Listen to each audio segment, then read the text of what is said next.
नमस्कार दोस्तों, इस वीडियो में आप ईवीएस पेडागोजी के कुछ महत्वपूर्ण प्रश्नों की श्रृंखला देखने जा रहे हैं। अगर आप ईवीएस के साथ साथ सीटेट में पूछे जाने वाले सभी सब्जेक्ट्स के कंप्लीट पेडागोजी को डिटेल में देखना और समझना चाहते हैं, साथ ही साथ सीटेट प्रीवियस ईयर के प्राइमरी और अपर प्राइमरी दोनों पेपर के कंप्लीट सोल्यूशन को डिटेल में देखना चाहते हैं, तो इस वीडियो के समाप्त होने के बाद से इस वीडियो का डिस्क्रिप्शन जरूर चेक करिएगा। और अगर आप चैनल पर पहली बार विजिट कर रहे हैं तो इसको सब्सक्राइब करते हुए बेल आइकन को जरूर प्रेस कर लीजिएगा सीटेट, यूपी टेट और सुपर टेट की बेहतरीन तरीके से तैयारी करने के संदर्भ में। चलिए दोस्तों, आज के इस महत्वपूर्ण वीडियो को शुरू करते हैं। पहला प्रश्न पूछा गया था, विद्यार्थी किस प्रकार ईवीएस में सीख रहे हैं, इसका आकलन करने के लिए निम्न में से कौन सा सूचक उपयोग किया जा सकता है। देखिए, यहाँ पर बच्चों का आकलन करना है कि बच्चे सीख रहे हैं या नहीं। ठीक है, तो इसका आकलन करने के लिए अगर हम लोग चौथे विकल्प से शुरुआत करें तो दिया गया है बता देना या फिर स्पष्ट कर देना। तो केवल बता देने का मतलब ये हो गया कि कोई भी इंफॉर्मेशन बच्चों के पास है और उसने शिक्षक को बता दिया, तो इससे उसका आकलन नहीं हो सकता। क्यों? क्योंकि हो सकता है कि उस बच्चे ने उस इंफॉर्मेशन को रट लिया हो, तो जब तक उससे क्रॉस क्वेश्चन नहीं किया जाएगा तब तक एज ए टीचर आपको पता नहीं चल पाएगा कि वो कॉन्सेप्ट को समझा है या फिर रटा है। तो केवल बता देना उत्तर नहीं होगा, ये निगेटिव हो गया। तीसरा देखिए, प्रत्याहान कहा जा रहा है। प्रत्याहान मतलब कि रिकॉल करना, यानी कि जो चीज़ बच्चे ने सीख लिया है उसको सिर्फ रिकॉल करने की बात की जा रही है। तो इसमें कुछ भी क्रिटिकल थिंकिंग नहीं है, कुछ भी सृजनात्मकता नहीं है। ये केवल सीखी हुई चीज़ों को याद करने से, यानी उनको पुनः स्मरण करने से संबंधित है। ये भी संकुचित है, हमारा उत्तर नहीं होगा। तीसरा देखिए, याद करना। याद करना तो सबसे ज़्यादा निगेटिव है। क्यों? क्योंकि एनसीएफ 2005 और राष्ट्रीय शिक्षा नीति 2020 दोनों याद करना, रटना, इन सभी शब्दों को निषेध करती है, क्योंकि उनका ये कहना है कि बच्चे सक्रिय रूप से भागीदारी करके अपने ज्ञान की रचना स्वयं करेंगे। यानी कि याद करना, ये निगेटिव हो गया, हमारा उत्तर नहीं होगा। एक ही विकल्प बचा ऑप्शन नंबर 1, देखिए विचार विमर्श। ये सबसे ज़्यादा पॉजिटिव होगा। क्यों? यहाँ पर सबसे अच्छे तरीके से बच्चे का आकलन किया जा सकता है। बच्चे ने अगर कोई इन्फॉर्मेशन या फिर कोई जवाब दिया तो उस पर अगर क्रॉस क्वेश्चन किया जाएगा तो फिर समझा जा सकता है कि बच्चे को कॉन्सेप्ट कितना डीप समझ में आया है अथवा नहीं आया है। यानी कि विचार विमर्श के माध्यम से बच्चों का आकलन बिल्कुल सही तरीके से किया जा सकता है कि बच्चे को कॉन्सेप्ट सीख पाए हैं अथवा नहीं सीख पाए हैं। विकल्प नंबर 1 सबसे ज़्यादा पॉजिटिव है और यही हमारा उत्तर होगा।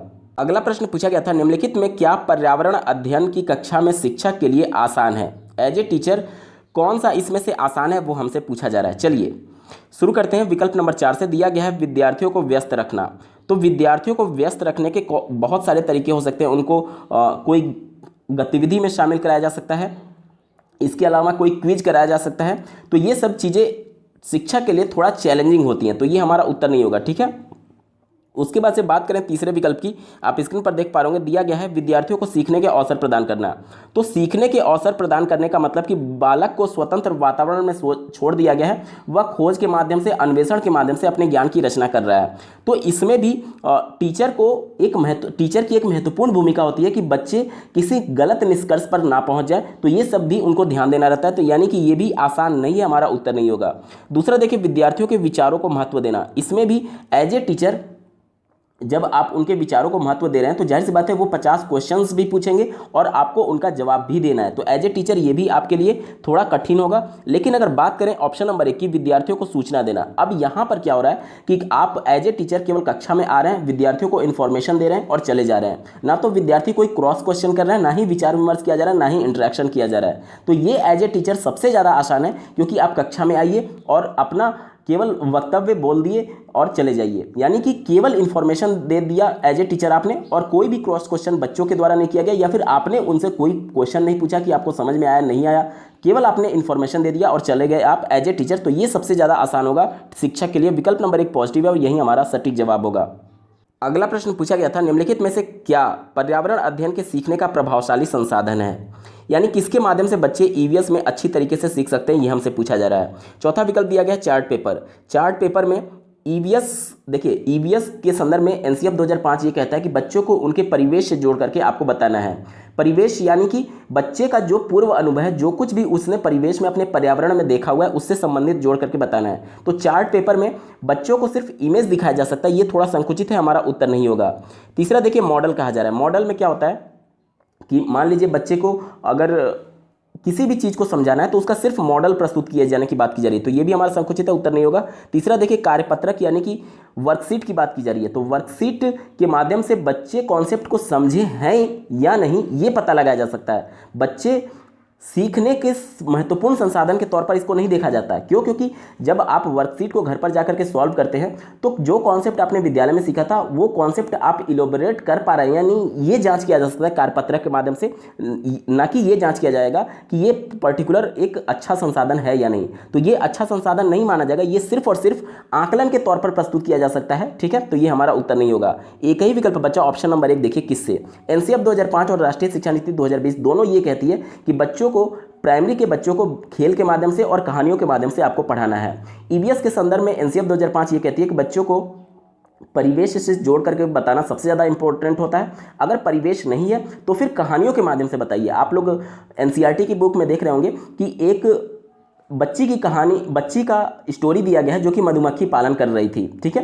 तो ये क्या है? ये किस्से के माध्यम से बच्चों को परिवेश से जोड़ करके उनको आगे की शिक्षा दी जाती है। तो किस्सा यहाँ पर सबसे ज़्यादा इंपॉर्टेंट है और यही हमारा बिल्कुल सटीक जवाब होगा। विकल्प नंबर 1 सही उत्तर है।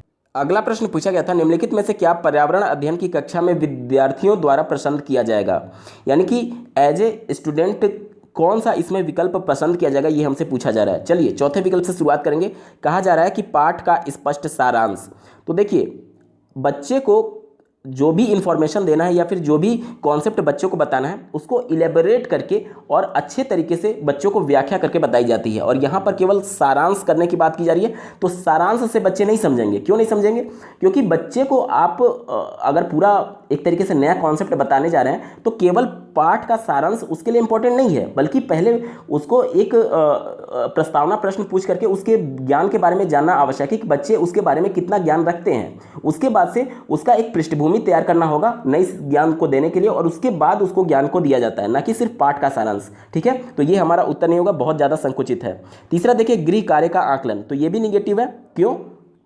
क्योंकि एज ए विद्यार्थी होमवर्क का आकलन उनके लिए पसंद का कार्य नहीं है, ये भी हमारा उत्तर नहीं होगा। दूसरा देखिए, एकल कार्य मतलब कि इंडिविजुअल वर्क की बात की जा रही है। ये पेपर है ईवीएस का, और ईवीएस में सहयोगात्मक कार्य की बात की जाती है, यानी ग्रुप्स में कार्य करने की बात की जाती है। तो ये भी विकल्प हमारा निगेटिव हो गया। एक ही विकल्प बचा ऑप्शन नंबर 1, देखिए चित्रकला और शिल्पकला। बच्चे चित्रकारी में इंटरेस्ट लेते हैं, उनको कलर्स भरना या फिर चित्रें बनाना ये बहुत ज़्यादा उनको पसंद होता है। तो एज ए विद्यार्थी ये उनके लिए सबसे पसंद का कार्य होगा। विकल्प नंबर 1 बिल्कुल पॉजिटिव और यही हमारा सटीक जवाब होगा। अगला प्रश्न पूछा गया था, पर्यावरण अध्ययन की कक्षा में विद्यार्थियों को किसका अवसर मिलता है? चलिए चौथे विकल्प से शुरुआत करेंगे। चौथा विकल्प दिया गया है वर्णन करने का। तो यहाँ पर वर्णन करना इंपॉर्टेंट नहीं है। क्यों? क्योंकि ईवीएस की कक्षा में बच्चे अन्वेषण के माध्यम से, खोज के माध्यम से, प्रत्यक्ष भागीदारी के माध्यम से सीखते हैं। वर्णन इंपॉर्टेंट नहीं है, क्योंकि वर्णन को एक तरीके से लेक्चर के तौर पर देखा जाता है, और लेक्चर जो होता है वो प्राइमरी के स्तर के बच्चों के लिए इंपॉर्टेंट नहीं है, क्योंकि बच्चे खेल के माध्यम से और सक्रिय भागीदारी के माध्यम से ही सीखेंगे। तो यहाँ पर वर्णन निगेटिव था, हमारा उत्तर नहीं होगा। तीसरा देखिए, अवधारणाओं को कथन देने का। अब अवधारणाएं जो हैं, जैसे कि मान लीजिए न्यूटन का नियम है, तो उसको स्टेटमेंट के तौर पर सिर्फ कहने की बात की जा रही है। तो उस स्टेटमेंट को कहना इंपॉर्टेंट नहीं है, बल्कि उस स्टेटमेंट को समझना इंपॉर्टेंट है, वो कॉन्सेप्ट समझना इंपॉर्टेंट है। तो ये भी विकल्प बिल्कुल संकुचित है, हमारा उत्तर नहीं होगा। बात करेंगे दूसरे विकल्प की। दूसरा विकल्प दिया गया है परिभाषाओं को सीखना। तो परिभाषा जो शब्द है वो अपने आप में संकुचित है। क्यों? क्योंकि बच्चे परिभाषा को केवल सीखते नहीं हैं, बल्कि उसको समझते हैं, उस कॉन्सेप्ट को समझते हैं। परिभाषा तो एक मात्र माध्यम है जिसके माध्यम से कुछ शब्दों में हम उस संप्रत्यय को एक तरीके से इलेबोरेट करते हैं, व्याख्या करते हैं। परिभाषा इंपॉर्टेंट नहीं है, बच्चे को कॉन्सेप्ट समझाना इंपॉर्टेंट है। एनसीएफ 2005 परिभाषा शब्द को निगेटिव मानती है, इस वजह से ये भी हमारा उत्तर नहीं होगा। एक ही विकल्प बचा ऑप्शन नंबर 1, देखिए प्रश्न पूछने का। अब ईवीएस की कक्षा में अगर बच्चे प्रश्न पूछेंगे तो उनकी सक्रिय भागीदारी होगी, क्योंकि एनसीएफ 2005 ये कहता है कि बच्चे सक्रिय रूप से भागीदारी करके अपने ज्ञान की रचना करते हैं। इस वजह से ऑप्शन नंबर 1 सबसे ज्यादा पॉजिटिव और यही इसका बिल्कुल सटीक जवाब होगा। अगला प्रश्न पूछा गया था, प्राइमरी स्तर पर ईवीएस की पाठ्य पुस्तकों की रचना ध्यानपूर्वक की जाती है, जिससे विद्यार्थियों में सीखने सिखाने के दौरान गलत अवधारणा ना बन पाए। आपके अनुसार पाठ्य पुस्तकों की कौन सी विशेषता इसके लिए सबसे उपयुक्त होगी? चलिए पहले विकल्प से शुरुआत करेंगे। दिया गया है प्रत्ययों का विस्तार किया जाता है जिससे स्पष्टीकरण हो सके और गलत प्रत्यय ना बन सके। देखिए, प्रत्ययों यानी कोई भी कॉन्सेप्ट का विस्तार बच्चे के मानसिक स्तर के अनुसार ही होना चाहिए। अब बच्चे प्राइमरी स्तर के हैं, उनके लिए कितना भी आप प्राइमरी स्तर में मान लीजिए बच्चे को न्यूटन का नियम और वो सभी नियम प्रूफ करके थोड़ी दिखाना है इसको, यानी कि बच्चे के मानसिक स्तर के अनुसार प्राइमरी स्तर पर केवल परिचय स्तर तक ही बच्चों को बताना है, किसी भी कॉन्सेप्ट की केवल परिचय तक बताना होता है। ठीक है, तो विस्तार यहाँ पर निगेटिव सेंस में था, इस वजह से पहला विकल्प गलत हो गया। बात करेंगे दूसरे विकल्प की। दूसरा विकल्प दिया गया है महत्वपूर्ण प्रत्ययों की परिभाषा पाठ्य पुस्तकों में दी जाती है, तो ये भी विकल्प संकुचित है। कैसे? देखिए, यहाँ पर परिभाषा जो शब्द है वो हमेशा निगेटिव सेंस में देता है। कभी भी किसी भी विकल्प में अगर परिभाषा वर्ड आपको दिख जाए तो वो हमेशा निगेटिव होता है, कभी भी आपका उत्तर होगा नहीं। जब पहला और दूसरा विकल्प गलत हो गया तो उपयुक्त सभी तो होगा नहीं, एक ही विकल्प बचा ऑप्शन नंबर 3। देखिए, ऐसे प्रत्यय जो कम आयु के विद्यार्थियों को समझ ना आए उन्हें परिचयात्मक स्तर पर दिया जाता है। परिचयात्मक स्तर मतलब क्या कि बच्चों को बस इंट्रोडक्शन देना है उस संप्रत्यय का, ताकि जब वो बच्चे प्राइमरी से निकल करके अपर प्राइमरी में जाएंगे तो कम से कम वो उन सभी चीज़ों से अवगत रहें कि हाँ ये चीज़ होता है। अब उसको इलेबोरेट करके अपर प्राइमरी में उसको बताया जाएगा। यानी प्राइमरी में बच्चों के मानसिक स्तर के अनुसार सिर्फ परिचय स्तर तक ही बच्चों को बताया जाता है कोई भी कॉन्सेप्ट। ठीक है, तो ये सबसे ज़्यादा अप्रोप्रिएट है, ऑप्शन नंबर 3 बिल्कुल सही जवाब होगा। अगला प्रश्न पूछा गया था, सामुदायिक संसाधन को प्राथमिक स्तर पर ईवीएस पढ़ाने का महत्वपूर्ण साधन माना जाता है, क्योंकि देखिए जो सामुदायिक संसाधन है वो बच्चों के लिए महत्वपूर्ण है, ऐसा क्यों हमसे पूछा जा रहा है। तो सामुदायिक संसाधन मतलब कि बच्चे के समुदाय में जो भी सदस्य आ रहे हैं, व्यक्ति आ रहे हैं, इसके अलावा जो भी अपने परिवेश में बच्चा देख रहा है वो सब कुछ सामुदायिक संसाधन के अंतर्गत आ जाएगा, जिसमें मनुष्य भी आएंगे और निर्जीव वस्तुएं भी आएंगी। ठीक है, चलिए इसी को ध्यान में रख करके हम लोग उत्तर ढूंढेंगे। पहला दिया गया कि यह सस्ता होता है। वस्तुओं के लिए तो कहा जा सकता है कि यह सस्ता होता है, लेकिन मनुष्य के लिए सस्ता और महंगा वर्ड यूज नहीं किया जा सकता, इस वजह से ये संकुचित है, हमारा उत्तर नहीं होगा। दूसरा देखिए, इसमें अनुभव व्यक्ति होते हैं। अनुभव व्यक्ति बिल्कुल पॉजिटिव सेंस में है, लेकिन ये सिर्फ सजीव चीज़ों को ही एक तरीके से घेरे में ले रहा है, निर्जीव चीज़ों को नहीं ले रहा है, क्योंकि केवल ये अनुभवी व्यक्तियों की बात कर रहा था, जबकि संसाधन में आपके निर्जीव वस्तु भी आएंगे जो कि उसके परिवेश का हिस्सा था, इसलिए ये केवल सजीव को ले रहा है, इसलिए संकुचित है, हमारा उत्तर नहीं होगा। चौथे विकल्प की बात करेंगे। चौथा विकल्प दिया गया है, यह आसानी से उपलब्ध होता है। सामुदायिक संसाधन आसानी से उपलब्ध होता है, ये तो बात ठीक है, लेकिन केवल यही कारण हो जिससे कि बच्चों के लिए इंपॉर्टेंट है, तो ये जरूरी नहीं है। क्यों? क्योंकि आसानी से उपलब्ध तो हो जाएगा, क्यों? क्योंकि बच्चे के समुदाय से जुड़ा हुआ है, लेकिन ये इंपॉर्टेंट नहीं था। इंपॉर्टेंट ये है कि बच्चों को अनुभव से सीखने का अवसर देता है। क्यों? क्योंकि बच्चे अपने समुदाय में ही रह रहे हैं, समुदाय में उनका लालन पालन हो रहा है और अपने परिवेश में जो कुछ भी वो देख रहे हैं वो उनका अनुभव हो गया। अब उसी अनुभव को आधार बनाते हुए उसको आगे की शिक्षा दी जाती है। तो कहीं ना कहीं ऑप्शन नंबर 3 जो है वो बच्चों के पूर्व ज्ञान को एक तरीके से सम्मान देने की बात करता है, और ये सबसे ज़्यादा पॉजिटिव सेंस में, इस वजह से विकल्प नंबर 3 यहाँ पर बिल्कुल पॉजिटिव हो जाएगा। विकल्प नंबर 3 सही जवाब होगा। अगला प्रश्न पूछा गया था, कक्षा 5 के ईवीएस के विद्यार्थी अनुमान लगाते हैं कि एक छोटी डिब्बे को भरने के लिए कितने चने के दानों की आवश्यकता होगी। इस क्रियाकलाप द्वारा कौन सी प्रक्रिया कौशल का विकास किया जा सकता है। चलिए पहले विकल्प से शुरुआत करेंगे। दिया गया है वर्गीकरण, तो इसमें कहीं भी क्लासिफिकेशन नहीं है, कहीं भी वर्गीकरण करने की बात नहीं की जा रही है। वर्गीकरण करने का मतलब छांटना समझ लीजिए आप। तो यहाँ पर चने के छोटे दानों को एक डिब्बे में भर करके अनुमान लगाने की बात की जा रही है कि कितने दाने लगेंगे। ठीक है, तो यहाँ पर कहीं भी क्लासिफिकेशन नहीं है। दूसरा दिया गया संप्रेषण यानी कि कम्युनिकेशन, तो ये भी इंपॉर्टेंट नहीं है, हमारा उत्तर नहीं होगा, क्योंकि सिर्फ अनुमान लगाना है, ना कि किसी से प्रश्न पूछना है, ना कि किसी से इंटरेक्शन करना है। तीसरा देखिए प्रयोग करना, इसमें भी कोई प्रयोग नहीं है। ऐसा थोड़ी है कि आप प्रैक्टिकली कुछ कर करके देखेंगे, ये भी नहीं है, क्योंकि यहाँ पर प्रश्न में ही आपको बोल दिया गया कि अनुमान लगाना है। ठीक है, तो यहाँ पर कोई भी प्रयोग नहीं है, एक ही विकल्प बचा ऑप्शन नंबर 4। देखिए अनुमान लगाना इसका बिल्कुल एप्रोप्रिएट है और यही इसका बिल्कुल सटीक जवाब होगा। विकल्प नंबर 4 सही उत्तर है। अगला प्रश्न पूछा गया था, पेड़ पौधे एवं पशु परिवार एवं मित्र नामक थीम का हिस्सा है, इस प्रकार के स्थापन का कारण क्या है। पहला विकल्प दिया गया है, विद्यार्थियों को इस योग्य बनाना कि वे पेड़ पौधे एवं पशुओं को अपने परिवार का हिस्सा माने। तो जब परिवार का हिस्सा मानेंगे तो जाहिर सी बात है उस पशु पक्षी के बारे में वो संवेदनशील बनेंगे, और पर्यावरण के प्रति संवेदनशील बनाना ईवीएस का एक महत्वपूर्ण इंपॉर्टेंट रोल है। तो ऑप्शन नंबर 1 पॉजिटिव हो गया, हमारा उत्तर होगा। दूसरा दिया गया पेड़ पौधे एवं पशुओं के प्रति विद्यार्थियों को संवेदनशीलता विकसित करना, इसी की मैं बात कर रहा था, तो ये भी बिल्कुल पॉजिटिव है, हमारा उत्तर होगा। तीसरा देखिए उन रूढ़िबद्ध धारणाओं को तोड़ना जिनके अनुसार पेड़ पौधे एवं पशु हमारे परिवार का हिस्सा नहीं हो सकते। पेड़ पौधे और पशु हमारे परिवार का हिस्सा नहीं हो सकते, तो ये विकल्प निगेटिव है, हमारा उत्तर नहीं होगा। क्यों नहीं होगा? क्योंकि देखिए आप देख रहे होंगे पाषाण काल से ही पशुओं को लोग पालन पोषण कर रहे हैं, पाल रहे हैं, यानी कि वो कहीं ना कहीं अपने परिवार का हिस्सा मानते हैं। और ये कह रहा है कि रूढ़िबद्ध धारणा, तो पहले से ये धारणा थी कि हाँ जानवरों को भी लोग पालते पोसते हैं, ठीक है, यानी कहीं ना कहीं उनसे जुड़ाव होता है, उन्हें परिवार का हिस्सा मान करके चलते हैं। तो ये विकल्प निगेटिव होगा, हमारा उत्तर नहीं होगा, यानी कि केवल ए और बी वाला विकल्प सही है। ऑप्शन नंबर 1 में दिया गया विकल्प नंबर 1 बिल्कुल सटीक जवाब होगा। अगला प्रश्न पूछा गया था, प्राथमिक स्तर पर ईवीएस पढ़ाने का एक प्रमुख उद्देश्य विद्यार्थियों को इस योग्य बनाना है कि। पहले विकल्प से शुरुआत करेंगे, वे ऐसे कौशल अर्जित करें जिससे वे स्वतंत्र रूप से पर्यावरण बचाने हेतु क्रियाकलाप करें। देखिए स्वतंत्र रूप से यानी कि अपने स्तर पर वो पर्यावरण बचाने की बात कर रहा है। बच्चे प्राइमरी स्तर के हैं, यानी कक्षा 1 से 5 तक की, तो कक्षा 1 से 5 तक के बच्चों से आप उम्मीद कर सकते हैं क्या कि वो अपने स्तर पर स्वतंत्र रूप से पर्यावरण को बचाने के लिए कोई क्रियाकलाप करें? नहीं, प्रैक्टिकल है, इस वजह से ये विकल्प संकुचित था, हमारा उत्तर नहीं होगा।